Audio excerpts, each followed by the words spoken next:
नमस्ते दोस्तों। आज की सुबह बाकी दिनों से भी बहुत अलग है। घड़ी की सुइयां अभी दिन निकलने का इंतज़ार ही कर रही हैं, लेकिन हम निकल पड़े हैं एक ऐसी यात्रा पर जहां शोर नहीं है, सिर्फ सुकून है।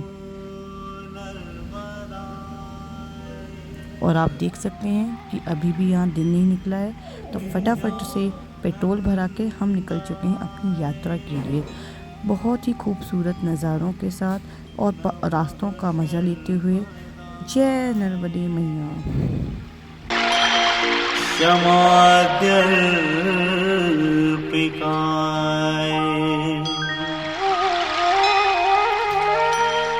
नमो वर्मदाय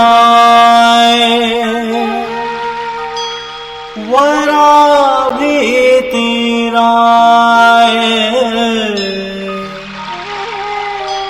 नमो। रास्ते में पहाड़ियों का ये मौन और ठंडी हवाएं, ऐसा लगता है जैसे प्रकृति भी अभी सोकर जाग रही है। जब हम इन रास्तों से गुजरते हैं तो समझ आता है कि मंजिल से ज़्यादा खूबसूरत तो ये सफ़र है।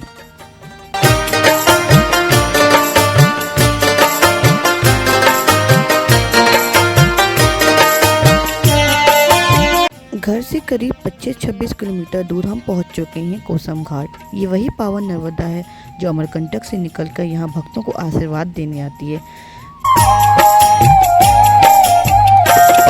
सविंधु सिंधु सुस्खल तरंग भंग रंजितम द्विचक्षु पाप जात जात कारी वारि संयुतम कृतांत दूत काल भूत भीति हारि वर्मदे त्वदीय पाद पंकजम नमामि देवी नर्मदे त्वदीय पाद पंकजम नमामि देवी नर्मदे नमामि देवी नर्मदे नमामि देवी नर्मदे नमामि देवी नर्मदे नमामि देवी नर्मदे त्वदीय पाद पंकजम नमामि देवी नर्मदे त्वदीय पाद पंकजम नमामि देवी नर्मदे।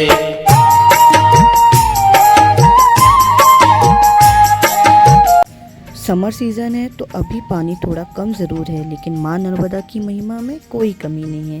यहाँ की मिट्टी और हवा एक अलग ही वाइब्रेशन पैदा कर रही है। सच कहूँ तो कल तक मेरा मन बहुत विचलित था, दिमाग में ढेरों परेशानियाँ और सवालों का शोर था, लेकिन यहाँ कदम रखते ही महसूस हुआ जैसे माँ नर्मदा मुझसे कह रही हो, बस आ गई ना मेरे पास, अब सब कुछ पर मुझ पर छोड़ दे, मैं सब ठीक कर दूँगी। पंकजम नमामि देवी नर्मदे त्वदीय पाद पंकजम नमामि देवी नर्मदे।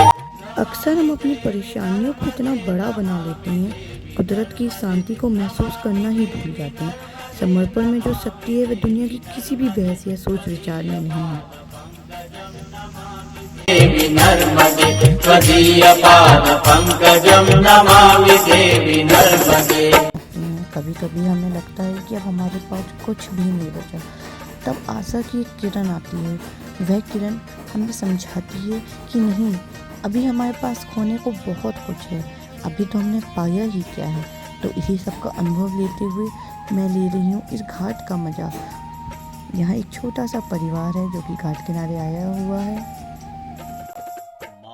नन्हे बच्चों और चहचहाते पक्षियों को देखना मन को कितना प्रफुल्लित कर देता है।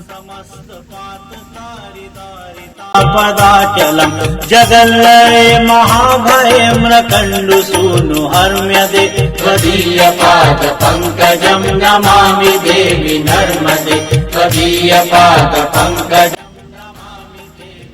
यहाँ मेरे पापा ने स्नान किया, पर मेरी स्किन थोड़ी सेंसिटिव है, तो मैं बस माँ के किनारे बैठकर उनकी लहरों का निहारती रही। यहाँ घाट पर एक महादेव नंदी महाराज के साथ विराजमान हैं। पापा ने पूरी श्रद्धा से शिवलिंग का अभिषेक किया। फिर पापा ने माँ नर्मदा का जल अभिषेक किया और सूर्य देवता जी का जल अभिषेक किया। माँ नर्मदा के पावन चरणों पर फूल को समर्पित किया।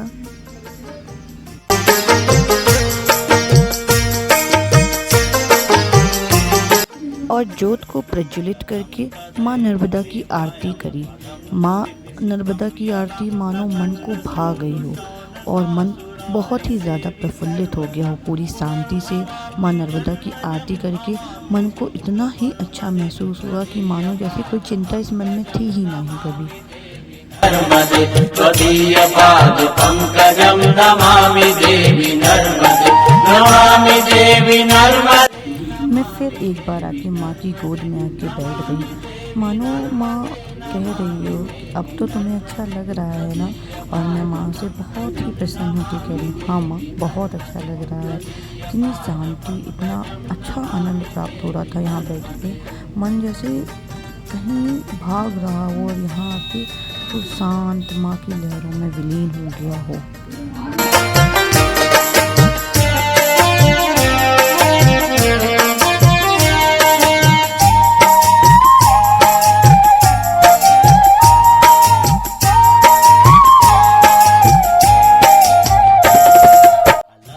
मैं यहाँ से माँ का जल लेकर अब घर की ओर लौट रही हूँ। जो मन भारी होकर आया था अब मानो वो पंख की तरह हल्का हो चुका है। पराध कर्ममादि शर्मदे त्वदीयपादपङ्कजं नमामि देवी नर्मदे त्वदीयपादपङ्कजं नमामि देवी। आज आसमान में बादल थे, इसलिए सीधा सनराइज तो नहीं दिखा, लेकिन बादलों की ओट से छनकर आती सूरज की ये सुनहरी किरणें एक बात सिखाती हैं। बादल चाहे कितने भी घने क्यों न हों, रोशनी अपना रास्ता ढूंढ ही लेती है। वैसे ही हमारे जीवन की मुश्किलें भी अस्थायी हैं। विश्वास की किरण हमेशा रास्ता दिखाएंगी।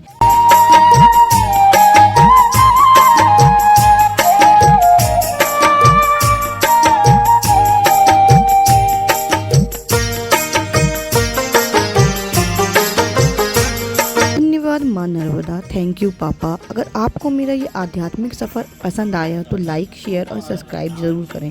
मिलते हैं अगले ब्लॉग में, तब तक खुश रहिए और अपनों के साथ वक्त बिताइए। नर्मदे हर।